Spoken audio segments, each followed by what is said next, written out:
Hey, it's Lori with Nelson Farms, and today I'm going to talk about one of my favorite things, and hopefully by the end of this video, you're going to love this too. It's Usnea. This is a lichen that most likely is somewhere in your yard right now, just waiting for you to go collect it. I love this stuff because it is so good for your health, and it is so easy to find. It's free. And you can do so much with it. So I was out literally walking Bubba this morning. I found some, and then I found some more, and so I just gathered it. So today I'm gonna show you how you can make a tincture with this and how it can help your body, especially during the winter months. So let me show you how to identify it. So Usnea is actually a lichen, which is a combination of a fungus and an algae together. It's like a symbiotic relationship between the fungus and the algae. So what you're seeing, like this is green. Sometimes it's kind of brown, but these green, the green like little strands that you see here, this is actually the algae part.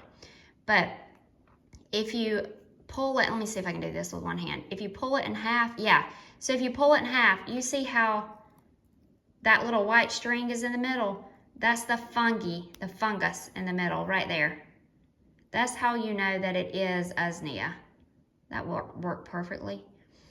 Okay, so that's the symbiosis relationship, is the fungus and the algae. The other way you can identify it is it's typically attached to a dead or a dying limb. And it looks kind of wild when you see it, and it can be really big and obnoxious, but it's always attached just by one point. So when you kind of put it all together like that, it's just going to be attached by one point. So you can pull it off. Oops. Okay, so there. See how it was just attached just like that?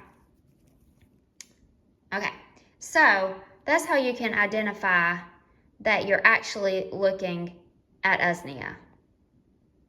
So today I'm going to show you how to turn this Usnea into an actual tincture that you can take. So we use Usnea like we would use an antibiotic. Usnea actually does have antibiotic properties, so you do not want to take this tincture all the time as a preventative. This is to be taken as needed. So what do you take it for? We take it when we suspect that like the very first sign, when we suspect we're getting things like a urinary tract infection, the flu, if we have a cough, a sinus infection, ear infection, the other nasty virus, like stuff like that. That's when we're gonna pull this out and start taking it. We don't do it daily just to stay healthy. We don't. So the reason we would do this instead of an antibiotic is because this is natural. This is literally Usnea with alcohol. It is just a tincture. It doesn't have any of the extra stuff. It has nothing synthetic in it. So we keep this in our medicine cabinet.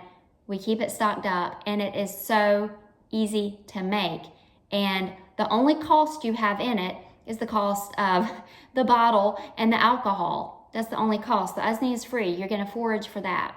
So I hope that you're gonna come along and make this with me. So you wanna chop up your Usnea. The more surface area, the easier it's gonna be for that alcohol to absorb all the goodness. So you wanna chop it up in little pieces. I did not wash my Usnea because I know the source. I know that it's never been sprayed. If you do choose to wash your Usnea, it has to be dried out good before you make your tincture. So just plan on that. So if you want to wash it out good, plan on some drying time also.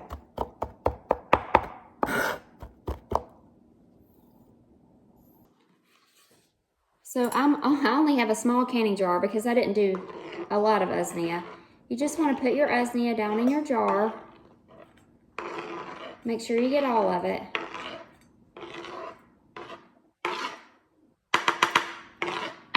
And you want to cover that with alcohol, and you want to use an 80 proof or more alcohol. Now there is a way to do this without alcohol, but it's quite expensive.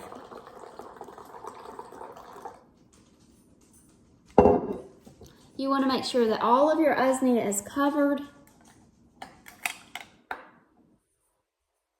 I'm going to add just a hair more.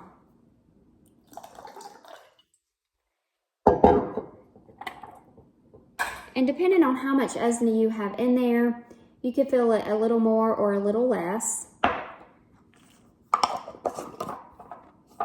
Then I'm going to put my lid on my jar. Okay, now it has begun. So what I do is I keep this in a cabinet so that it's in a dark space, and every day I go in and I just give it a shake. And you want to do that every day for 2 to 6 weeks, because this takes a little while for the alcohol to get all the goodness out of that Usnea.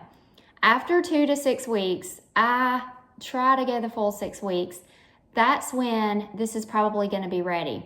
So after it's ready, you want to drain off, you want to like get all the Usnea pieces out. So you can use cheesecloth and a sieve, get all the pieces off so that it's just liquid, and just drain it into your bottles like this and label it, and you have your Usnea tincture. It's really that easy. You just need to remember to go in every day or two and give this a little mix. Be sure to label your jar with the date that you started so that you'll know when your 2, 4, or 6 weeks are up.